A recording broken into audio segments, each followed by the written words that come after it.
მოდი უფრო ასუქებს თუ ღვინო. ასუხი უმრავლესობას ცალსაღაგონია, ლუდის ღიპი გაუგია და მაგიტო, მაგრამ საქმე ესე მარტივად არ არის.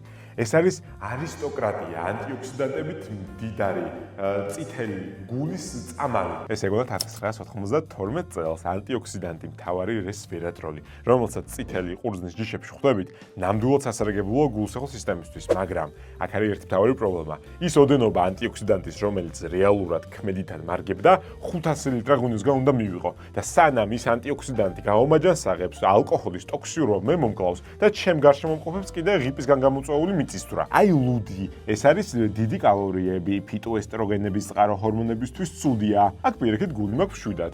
თურმე რეალურად ის ნეგატივები, რაც ლუდს მოაქვს, რაც კვლევებით ვიცით, ქალებში სასქესო ჰორმონების დისბალანსი, კაცებში, აი ეს ფორმა 100 ლიტრ ლუდისგან მიღებული ნაერთებით უნდა გამოვიწვიოთ. შესაბამისად, ლუდიც და ღვინოს ორივე კარგია, ლუდი 100 მილilitrზე მადლობს 40 კალორიას, ღვინო 100 მილilitrზე მადლობს 80 კალორიას, ანუ რა გამოვიდა? ლუდი ჯობია? ესე მარტივად არ არის საქმე. ერთი ბოკალი წითელი ღვინო მომცემს დაახლოებით 150 კალორიას, ერთი 500 მილilitrიანი კათხა ლუდი მომცემს 250 კალორიას. ანუ საბოლოო ჯამში რაოდენობაშია განსხვავება და იმ დოზაში, რაც ადამიანი ყოველდღიურად მოიხმარს. გაუმარჯოს ლუდსაც და ღვინოსაც, რაოდენობა აკონტროლო მით უმეტეს ინასახალწლოდ.